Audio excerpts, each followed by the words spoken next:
नमस्कार दोस्तों, स्वागत है आपका आपके अपने चैनल डायमंड ज्ञान अड्डा में। और दोस्तों, जैसा कि आपको पता है कि हम लोग 1000 प्रश्नों की जो महत्वपूर्ण प्रश्न होंगे इतिहास की, उसकी श्रृंखला लेके आ रहे हैं। और उसी में मैंने 2 वीडियोस पहले डाल रखी हैं जिसमें मैंने कई क्वेश्चंस को, इंपॉर्टेंट क्वेश्चंस को लिया है और मैं चैप्टर वाइज क्वेश्चंस को ले रहा हूं, इसलिए आपको दिक्कत उसमें नहीं आएगी। चलिए देखते हैं। आज तीसरा जो इसका वीडियो है वो मैं बना रहा हूं, जिसमें मैं और महत्वपूर्ण प्रश्नों की बात करूंगा जो कि वैदिक संस्कृति से ही, वैदिक सभ्यता से ही रिलेटेड है। चलिए दोस्तों, तो देखते हैं। पहला क्वेश्चन कह रहा है कि पूर्व वैदिक या ऋग वैदिक संस्कृति का काल किसे माना जाता है। पूर्व वैदिक या ऋग वैदिक संस्कृति का काल किसे माना जाता है। तो दोस्तों, मैं सबसे पहले आपको बता दूं कि हम पढ़ते हैं सबसे पहले सिंधु सभ्यता। सबसे पहले हम लोग पढ़ते हैं सिंधु सभ्यता।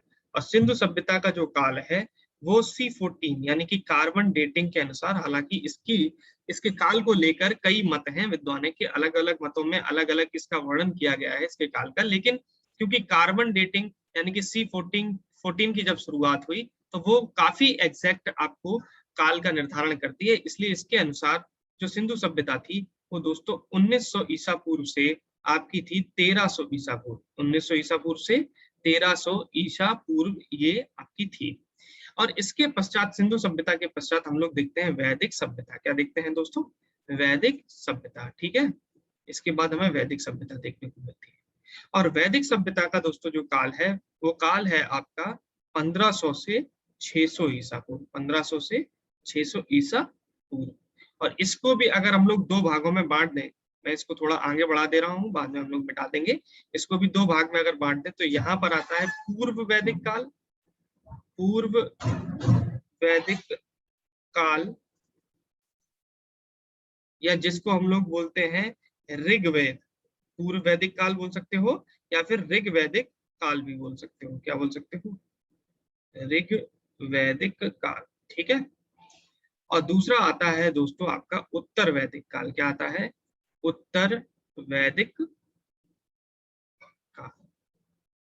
अब दोस्तों देखिए, टोटल सभ्यता तो है 1500 से 600 ईसा पूर्व, तो बस इसको क्या करना है, आपको बांट देना है। पूर्व वैदिक काल जो है ये चलेगा आपका 1500 से 1000 ईसा पूर्व तक। और जो उत्तर वैदिक काल है दोस्तों, ये आपका चलेगा 1000 से 600 ईसा पूर्व। दोस्तों याद रखना, यहाँ पर ईस्वी नहीं है, क्या है? ईसा पूर्व। यानी ईसा मसीह का जो जन्म हुआ था हम लोग उसके हिसाब से मानते हैं, तो ईसा पूर्व है, यानी कि 1000 से 600 ईसा पूर्व तक उत्तर वैदिक काल है। तो बताइए यहाँ पर पहला प्रश्न आपका जो है, यानी कि पूर्व वैदिक या ऋग वैदिक संस्कृति का काल किसे माना जाता है, तो वो आपका क्या हो गया? 1500 से आपका 1000 ईसा पूर्व, यानी कि ऑप्शन आपका ए हो गया। दूसरा क्वेश्चन भी इसी से रिलेटेड था। उत्तर वैदिक संस्कृति का काल किसे माना जाता है? तो उत्तर वैदिक संस्कृति का काल बी ऑप्शन, यानी कि 1000 ईसा पूर्व से 600 ईसा पूर्व माना जाता है। क्या यहाँ तक क्लियर है दोस्तों? अब बढ़ते हैं और देखते हैं तीसरा प्रश्न। तीसरा प्रश्न क्या कह रहा है उसको देखते हैं। आर्य शब्द का शाब्दिक अर्थ है, कि कल वाले जो मैंने प्रश्न कराए थे उसमें भी था, तो इसका शाब्दिक अर्थ होता है श्रेष्ठ या कुलीन। ठीक है दोस्तों, आगे बढ़ते हैं, देखते हैं। प्रारंभिक आर्यों के बारे में निम्न कथनों में से कौन सा सही नहीं है? ये है, ये संस्कृत बोलने वाले थे। बिल्कुल, मैंने आपको ये भी बताया था कि जो आर्य थे उनकी भाषा क्या थी? उनकी भाषा संस्कृत थी। क्या थी? संस्कृत। तो प्रारंभिक आर्यों के बारे में पहला कथन तो सत्य है भाई। इसमें पूछा क्या है? कौन सा सत्य नहीं है, यही तो पूछा है। तो पहला तो सही है। दूसरा, वे घुड़सवारी किया करते थे। बिल्कुल किया करते थे दोस्तों। वे कई झुंडों में भारत में आए। हाँ दोस्तों, कई झुंडों में भारत में आए, जिनको कई कबीले कहा जाता था, कबीलों के रूप में ये भारत में आए। ठीक है। और वे मुख्यतः नगरों में निवास करते थे। यही दोस्तों जो है इसके हिसाब से, प्रश्न के हिसाब से सही है, जबकि ये कथन जो है वो गलत है। नगरों में ना निवास करके जो वैदिक सभ्यता के लोग थे वो ग्रामीण क्षेत्र में निवास करते थे। क्या? ग्रामीण थे और ग्रामीण क्षेत्र में निवास करते थे। यहाँ तक आपको क्लियर हो गया। अगला प्रश्न भी बहुत महत्वपूर्ण है। इनमें से किस फसल का ज्ञान वैदिक काल के लोगों को नहीं था? तो हालांकि इसका ऑप्शन तो क्या है आपका डी ऑप्शन, यानी कि तंबाकू। लेकिन मैं आपको बता दूं कि कौन कौन सी अनाज का ज्ञान जो है वैदिक सभ्यता के लोगों को था। तो उनको धान, धान यानी कि जिसको हम लोग क्या बोलते हैं दोस्तों? चावल भी बोलते हैं। इसी को क्या बोलते हैं? चावल भी बोलते हैं धान को। और इसको वैदिक काल में व्रीहि के नाम से जाना जाता था। किसके नाम से? व्रीहि के नाम से जाना जाता था।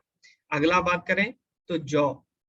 आपको पता है जौ, इसको यव के नाम से जाना जाता था, ठीक है। और इसके पश्चात आपको मैं बता दूं, ये था उड़द। क्या थी? उड़द। उड़द की दाल आप लोग खाते हैं, बस वही उड़द। इसको माड़ के नाम से जाना जाता था, यानी कि माड़ कहा जाता था। उसके बाद आपका है मूंग। क्या है? मूंग। और मूंग जो था इसको कहा जाता था मृदक। क्या कहा जाता था? मृदक कहा जाता था। और इसी के साथ गोधूम, गेहूं। गेहूं को क्या कहा जाता था? गोधूम। गेहूं को क्या कहा जाता था दोस्तों? गोधूम। गोधूम कहा जाता था। आपको पता है हिंदी अगर आप लोग पढ़ते हैं तो गेहूं का आपको पता है कि जो तत्सम शब्द होता है वो भी क्या होता है? गोधूम ही होता है। क्या होता है? गोधूम। इसीलिए वहीं से ये चीजें आई है, क्योंकि तत्सम जो शब्द होते हैं वो ज्यादातर संस्कृत में प्रयोग किए जाने वाले शब्द ही होते हैं। तो गोधूम हो गया। मसूर, इसका और ज्ञान था मसूर का। इन सभी का वर्णन जो है वो यजुर्वेद में देखने को मिलता है। और दोस्तों मैं अगर बता दूं और थोड़ा आपको ज्ञान, तो चावल की कई किस्मों का वर्णन किया गया है, जिसमें महाव्रीहि, ये कई किस्में जो है वो वैदिक सभ्यता में चावल की हुआ करती थी। महाव्रीहि, कृष्ण व्रीहि, महाव्रीहि, कृष्ण व्रीहि, शुक्ल व्रीहि, साथ ही साथ आशु धान्य, आशु धान्य, और इसी तरीके से एक होता था हायन। तो ये प्रमुख किस्में जो है वो चावल की यानी कि धान की हुआ करती थी। तो आपको समझ में आ गया होगा कि इनमें से किस फसल का ज्ञान वैदिक काल के लोगों को नहीं था। तो तंबाकू का ज्ञान लोगों को नहीं था। अगला प्रश्न देखते हैं दोस्तों, छठा प्रश्न। ये कहता है कि उत्तर वैदिक काल के वेद विरोधी और ब्राह्मण विरोधी धार्मिक अध्यापकों को किस नाम से जाना जाता था? ऐसे धार्मिक अध्यापक जो कि ब्राह्मण विरोधी थे और वेद विरोधी थे, उनको श्रमण कहा जाता था। दोस्तों क्या कहा जाता था? श्रमण कहा जाता था। अगला प्रश्न देखते हैं। वैदिक गणित का महत्वपूर्ण अंग है शतपथ ब्राह्मण, अथर्ववेद, छांदोग्य उपनिषद या फिर शुल्ब सूत्र। तो देखिए गणित की बात करी गई है और गणित में क्या होते हैं? सूत्र होते हैं, यानी कि शुल्ब सूत्र जो है वो इसका प्रमुख राइट आंसर है। किस वेद में प्राचीन वैदिक युग की संस्कृति के बारे में सूचना दी गई है? तो प्राचीन वैदिक यानी कि आप कह सकते हो पूर्व वैदिक काल जो है, यानी कि जिसको ऋग्वेद कहा जाता है, उसी में ही आपकी वैदिक युग की संस्कृति के विषय में सूचना दी गई है, यानी कि ऋग्वेद उसका आंसर हो गया दोस्तों। अब इसी में मैं आपको और कुछ महत्वपूर्ण प्रश्न को आगे बताता हुआ चलूंगा, ठीक है। महत्वपूर्ण सूचना दी गई है। अगला देखिए 9 क्वेश्चन क्या कह रहा है। निम्नलिखित में से उत्तर वैदिक काल में लिखे गए ग्रंथों का सही क्रम है? वेद, ब्राह्मण, अरण्यक या उपनिषद? वेद, उपनिषद, ब्राह्मण, अरण्यक, उपनिषद, वेद, ब्राह्मण और अरण्यक, या फिर वेद, अरण्यक, ब्राह्मण और उपनिषद? तो दोस्तों इसका आंसर सही है आपका एक, वेद, ब्राह्मण, अरण्यक और उपनिषद। तो ये ऑप्शन जो है वो आपका पहला सही है। ठीक है दोस्तों, आगे बढ़ते हैं और देखते हैं हम लोग अगला प्रश्न, जो कि है 10वां प्रश्न। ठीक है दोस्तों, 10वें प्रश्न पर आते हैं और उसको समझते हैं कि उसमें क्या दिया है। वेदों की संख्या कितनी है? अगला प्रश्न क्या है? वेदों की संख्या कितनी है, ये प्रश्न कह रहा है। तो बताइए दोस्तों वेदों की संख्या कितनी है? सबको पता है भाई वेदों की संख्या कितनी है, 4। और कौन कौन से वेद है 4? एक है ऋग्वेद, एक है आपका ऋग्वेद दोस्तों, उसके बाद बताइए, ऋग्वेद है, यजुर्वेद है, अथर्ववेद है और सामवेद है। यजुर्वेद है, अथर्ववेद है और सामवेद है। ठीक है, तो ये 4 प्रमुख वेद है वेदों की संख्या में। तो यहाँ तक आपको दोस्तों क्लियर हो गया होगा। अब देखते हैं क्वेश्चन नंबर 11। क्वेश्चन नंबर 11 कहता है कौन से 3 वेद संयुक्त रूप से त्रयी या वेद त्रयी कहलाते हैं? तो कौन से वेद 3 जो संयुक्त रूप से त्रयी या वेद त्रयी कहलाते हैं? तो ये है ऋग्वेद, यजुर्वेद और सामवेद, यानी कि ऑप्शन ए, ऋग्वेद, यजुर्वेद और सामवेद। अथर्ववेद को छोड़कर ये तीनों जो वेद रह गए हैं, इनको तीनों को संयुक्त रूप से त्रयी कहा जाता था। चलिए बढ़ते हैं अगले प्रश्न की तरफ। भारत के राज्य चिन्ह में प्रयुक्त होने वाले शब्द सत्यमेव जयते किस उपनिषद से लिया गया है? तो ये कल वाले में प्रश्न था, ये मुंडकोपनिषद से लिया गया है। ठीक है दोस्तों, अगला पढ़ते हैं। ऋग्वैदिक आर्यों का मुख्य व्यवसाय क्या था? वैसे तो दोस्तों ऋग्वैदिक काल के जो लोग थे वो 2 चीजों में विश्वास करते थे, 2 चीजों का में उनका रहता था व्यवसाय, एक था कृषि और पशुपालन, लेकिन पशुपालन पर वो ज्यादा आश्रित थे, यानी कि B option is the right answer. पशुपालन जो था वो ऋग्वेदिक आर्यों का मुख्य व्यवसाय हुआ करता था। भारतीय संस्कृति का आदि ग्रंथ कहा जाता है दोस्तों। इसमें प्रश्न है, भारतीय संगीत का आदि ग्रंथ किसे कहा जाता है? तो ये कहा जाता है दोस्तों सामवेद को। किसको कहा जाता है? सामवेद को कहा जाता है। साम माने होता है दोस्तों गान। गान मतलब गाना, ठीक है। साम माने होता है गान मतलब गाना। तो इसमें क्या है दोस्तों कि इसमें कई संकलित मंत्रों को देवताओं की स्तुति के समय पर गाया जाता था। यानी कि देवताओं की स्तुति के समय पर इनको गाया जाता था, जो इसमें मंत्र दिए गए हैं। हालांकि ये भी जितने भी इसमें मंत्र हैं वो ज्यादातर मंत्र जो है वो ऋग्वेद से लिए गए हैं सामवेद में। अब साथ ही साथ सबका मैं बता देता हूँ कि किसका क्या महत्व था। देखिए ऋग्वेद जो था इसमें आपकी ऋचाओं का संग्रह था। किसका संग्रह था? ऋग्वेद है ना, तो ऋचाओं का संग्रह था।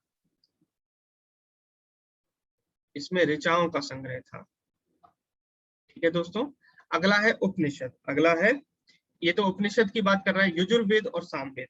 तो उसके बाद सामवेद में क्या होता था, मैंने आपको बता ही दिया कि ये गीत और मंत्रों का इसमें वर्णन दिया गया था, ठीक है। यजुर्वेद जो था, देखो इसमें या आ रहा है, या से क्या होता है यज्ञ, यानी कि इसमें क्या था कि यज्ञानुष्ठान, यज्ञानुष्ठान के लिए विनियोग वाक्य हुआ करते थे। यज्ञानुष्ठान के लिए तरीके से आप समझ लो वाक्य, जो आप लोग घरों में साधारण रूप से यज्ञ करते हो, तो उसमें जो मंत्र यानी कि जो वर्णन दिया गया है, जो भी विनियोग होने के लिए वाक्य दिए गए हैं, वो यजुर्वेद से लिए गए हैं। और एक आता है भाई अथर्ववेद। इसके बारे में भी जान लीजिए, जब सबको समझ रहे हैं तो इसको भी समझ लेते हैं। अथर्ववेद, अथर्ववेद जो है इसमें तंत्र मंत्र दिया गया है। क्या दिया गया है? तंत्र मंत्र। तंत्र मंत्र जो है उसका संग्रह किया गया है। चलिए बढ़ते हैं। प्रथम विधि निर्माता कौन थे? आपको पता है कि मनु प्रथम विधि निर्माता थे, जिनको बोला जाता है कि मनुस्मृति इनकी जो बुक थी, काफी ज्यादा कंट्रोवर्शियल इनकी बुक थी मनुस्मृति, जिसमें स्त्रियों के विषय में बहुत अधिक तरीके से, मतलब गलत तरीके से इसमें बताया गया है। साथ ही साथ इसमें बड़ा भेदभाव किया गया है मनुस्मृति जो उनकी बुक है। तो ये प्रथम विधि निर्माता भी थी। कृष्ण भक्ति का प्रथम और कृष्ण भक्ति का दोस्तों प्रथम और प्रधान ग्रंथ है। तो आपको सबको पता है कि कृष्ण भक्ति का प्रथम और प्रधान ग्रंथ कौन सा है? श्रीमद् भगवद गीता। क्या है? श्रीमद् भगवद गीता दोस्तों। चलिए बढ़ते हैं अगले प्रश्न की तरफ। ऋग्वेद में संपत्ति का प्रमुख रूप क्या है? ऋग्वेद में संपत्ति का प्रमुख रूप क्या है? तो ये मैंने आपको बताया था, ऋग्वेद में गाय का ही विनिमय किया जाता था। गाय का बहुत रूप से इधर उधर दिया जाता था। गाय को जो है वो व्यापार का भी साधन माना जाता था। ऋग्वेद के किस मंडल में शूद्र का उल्लेख पहली बार मिलता है? तो ये 10वें मंडल में शूद्र का उपयोग पहली बार मिलता है। ये भी प्रश्न मैं आपको पिछले वीडियो में करा चुका हूँ। चलिए बढ़ते हैं अगले प्रश्न की तरफ।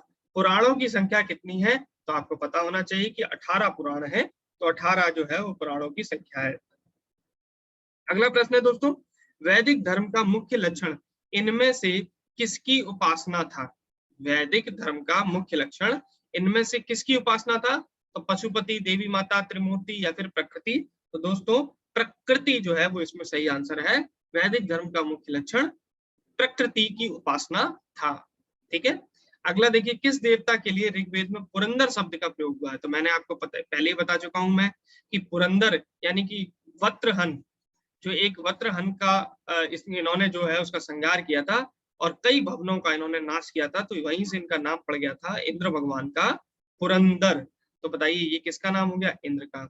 अच्छा अगला देखिए, ये तो वही प्रश्न आ गया है लगभग। शल्व सूत्र किस विषय से संबंधित है? तो आपको पता है ये गणित में किस विषय से संबंधित है? बताइए।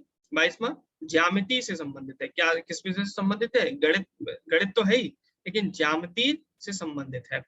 अस्तोमा सदगमय कहाँ से लिया गया है दोस्तों? अस्तोमा सदगमय कहाँ से लिया गया है? तो मैं आपको पहले भी बता चुका हूँ, ये ऋग्वेद से लिया गया है। अगला प्रश्न देखिए दोस्तों, आर्य भारत में बाहर से आए और सर्वप्रथम बसे थे। आर्य भारत में बाहर से आए और सर्वप्रथम बसे थे, तो इसका उत्तर आपका क्या है? समातट में, प्रागज्योतिष में, पांचाल में या फिर पंजाब में? तो दोस्तों इसका उत्तर है आपका पंजाब में। किसमें? पंजाब में इसका सही उत्तर है। अब मैं आपको बता देता हूं कि आर्य जो है, अगर हम लोग बात करें तो ये सबसे पहले आए तो सप्त सेंद प्रदेश, सप्त यानी कि सिंधु घाटी सभ्यता ही समझिए, सप्त सैंधव प्रदेश, यहाँ पर आकर रुके। और उसके बाद ये आगे बढ़े, अफगानिस्तान का भी इलाका यहीं पर ही आ जाता है एक तरीके से समझिए, ठीक है, और पंजाब का इलाका भी उधर ही आ जाता है। इसके पश्चात ये कुरुक्षेत्र के निकटवर्ती प्रदेशों में रुके। कहाँ रुके दोस्तों? कुरुक्षेत्र, कहाँ पर?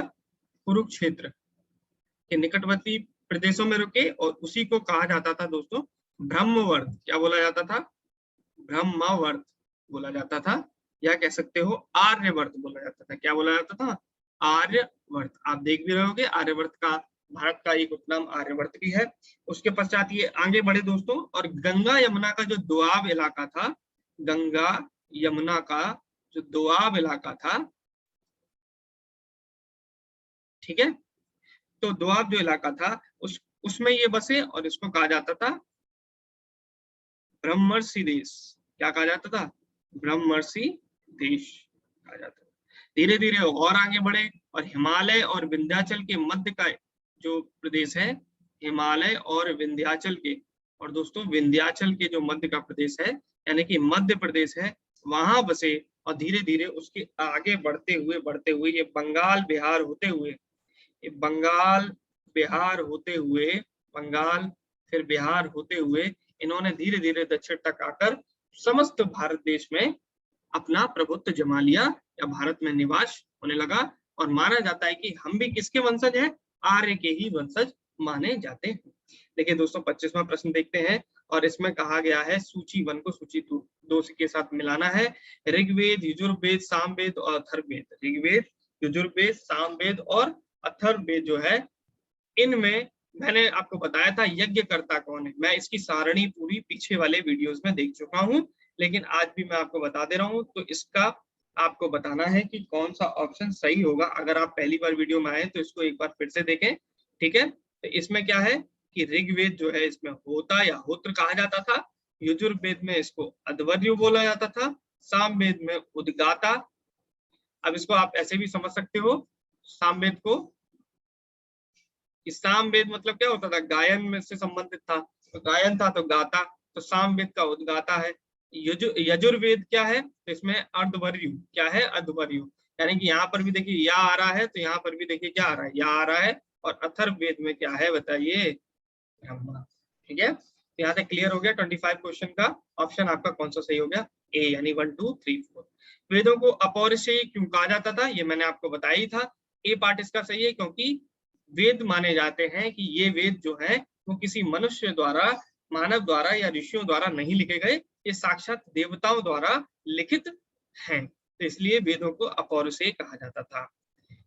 अब अगला प्रश्न है दोस्तों, जो देखिए अगला प्रश्न क्या कहता है? अगला प्रश्न कहता है कि वैशेषिक दर्शन के प्रतिपादक हैं। क्या पूछा गया? वैशेषिक दर्शन के प्रतिपादक हैं। तो दोस्तों मैंने पिछली वाली सारणी में सारे दर्शन और उनके प्रतिपादक को बताया है, तो आप लोग एक बार पीछे वाली वीडियोस में जरूर जाएं और वहां पर इसको देखें भी, पूरी सारणी को, उसी से संबंधित ये प्रश्न भी है। तो वैशेषिक दर्शन के प्रतिपादक जो थे वो उलूक और कणद थे। कौन थे? उलूक और कणद थे, ठीक है। मीमांसा या पूर्व मीमांसा दर्शन के प्रतिपादक कौन थे? तो ये थे आपके जैमिनी। ये पूरे क्वेश्चन मैंने पूरी सारणी कराई हुई है, उसी से संबंधित ये प्रश्न है। 29 वेदांत या उत्तर मीमांसा दर्शन के प्रतिपादक कौन थे? वेदांत या उत्तर मीमांसा दर्शन के प्रतिपादक हैं, तो बताइए 29 क्वेश्चन है, तो ये है आपके बदरायण। कौन है? बदरायण। ठीक है दोस्तों, अगला बढ़ते हैं। ऋग्वेद का कौन सा मंडल पूर्णतः सोम को समर्पित है? तो ये आपका है 30वां प्रश्न का 9वां मंडल। कौन सा मंडल दोस्तों? 9वां मंडल जो है वो पूर्णतः सोम को समर्पित है। ठीक है, चलिए बढ़ते हैं अगला।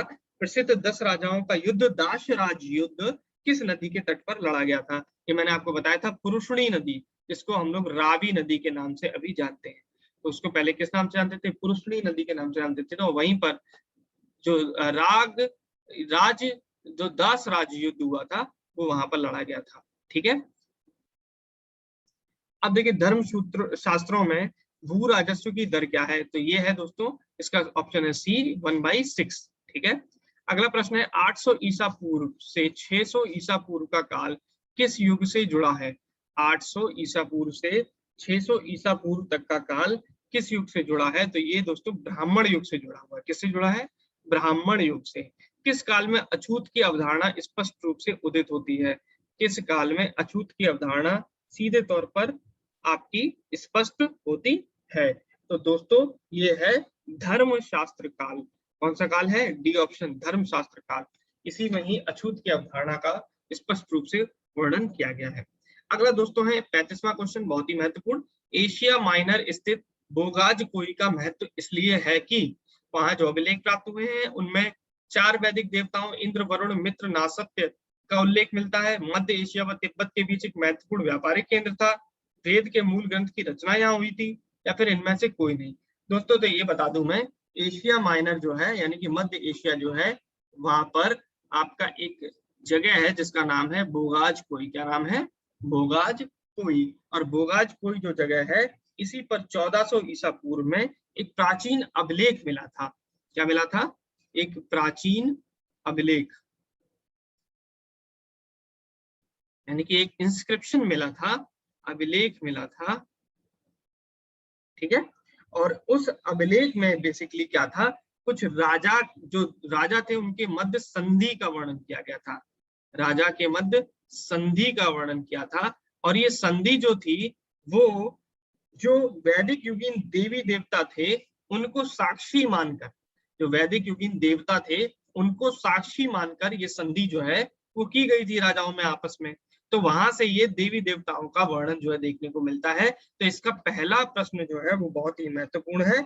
और उसमें क्या है कि जो 4 देवता थे वो थे इंद्र, वरुण, मित्र और नासत्य। ये 4 जो आपके देवता हैं इनका वर्णन देखने को मिलता है, यानी कि इसका ऑप्शन कौन सा सही हो गया? ए पार्ट। गायत्री मंत्र देवी सवित्र को संबोधित। तो आप एक बार ये भी याद रखेंगे कि गायत्री मंत्र किसको संबोधित है? पहले तो देवी सवित्र को संबोधित है। किस पुस्तक से मिलता है? तो ये ऋग्वेद से मिलता है। कहां से मिलता है दोस्तों? ऋग्वेद से मिलता है। क्लियर है? न्याय दर्शन को प्रचारित किसने किया था? तो ये भी मैंने करा चुका हूँ कि ये जितने भी दर्शन हैं उन दर्शनों को मैं लिखवा चुका हूँ सारणीबद्ध तरीके से। तो ये किसने किया था? गौतम ने किया था। अगला देखते हैं 38वां प्रश्न। प्राचीन भारत में निष्क से जाना जाता था। तो दोस्तों निष्क जो होता था इससे जाना जाता था स्वर्ण। क्या जाना जाता था? स्वर्ण। इसका ऑप्शन कौन सा हो गया? ए पार्ट, स्वर्ण आभूषण जाने जाते थे। चलिए अगला बढ़ते हैं। योग दर्शन के प्रतिपादक हैं। तो आपको पता ही है संसार भर में योग जो है, योग की अगर बात होती है तो हमेशा और हमेशा किसका नाम आता है? पतंजलि का नाम आता है। पतंजलि का योग सबने सुना होगा, सबने किया भी होगा। तो पतंजलि योग के लिए बहुत ही ज्यादा प्रसिद्ध थे। उन्होंने योग की कलाओं को, योग के दर्शन को पूरे भारत में, ना केवल भारत में बल्कि पूरे विश्व में जगह दी थी। और उन्हीं का जो योग है वो आज जो है उसके लिए भारत जो है पूरे विश्व में जाना जाता है। और इनसे जुड़े हुए एक व्यक्ति भी हैं जिनका नाम है बाबा रामदेव। कौन है? बाबा रामदेव, जिन्होंने पूरे देश में योग कराया है। उपनिषद पुस्तकें हैं, बताइए, धर्म पर हैं, योग पर हैं, बताइए, विधि पर हैं या फिर दर्शन पर हैं? तो दोस्तों इसमें कभी भी गलती मत करना। उपनिषद धर्म पर नहीं है, योग पर नहीं है, विधि पर नहीं है, उपनिषद दर्शन पर है। किस पर है? दर्शन पर है। इस तरीके से दोस्तों आज आप लोगों ने 40 प्रश्न देखे। मैंने अभी तक लगभग 100 प्रश्न करा दिए हैं। पिछली 2 वीडियोस में मैंने लगभग 60 प्रश्न करा दिए थे और आज मैंने कुल मिलाकर 40 प्रश्न और करा दिए, तो हो गए आपके 100 प्रश्न। इसी तरीके से हम लोग इन प्रश्नों को देखते हुए आगे बढ़ेंगे और लगातार अपनी तैयारी को आगे बढ़ाते रहेंगे इसी क्रम में। तो दोस्तों अगर आपको ये वीडियोस अच्छी लग रही हैं और हमारा जो ये प्रयत्न है, ये प्रयास है कि आपको महत्वपूर्ण प्रश्नों को की एक श्रृंखला लाकर आपके सभी प्रश्न जो है वो करा दिए जाए, तो वो कैसी लग रही है इसको कमेंट करके आप लोग जरूर बताइए, अपनी राय जरूर दीजिए। और साथ ही साथ अगर वीडियोस पसंद आ रही हैं तो वीडियोस को लाइक करिए। अगर आप नए हैं चैनल पर तो चैनल को सब्सक्राइब करिए ताकि हमें भी कुछ मोटिवेशन मिले और हम भी इसी तरीके से अपनी वीडियोस लगातार बनाते रहें। धन्यवाद।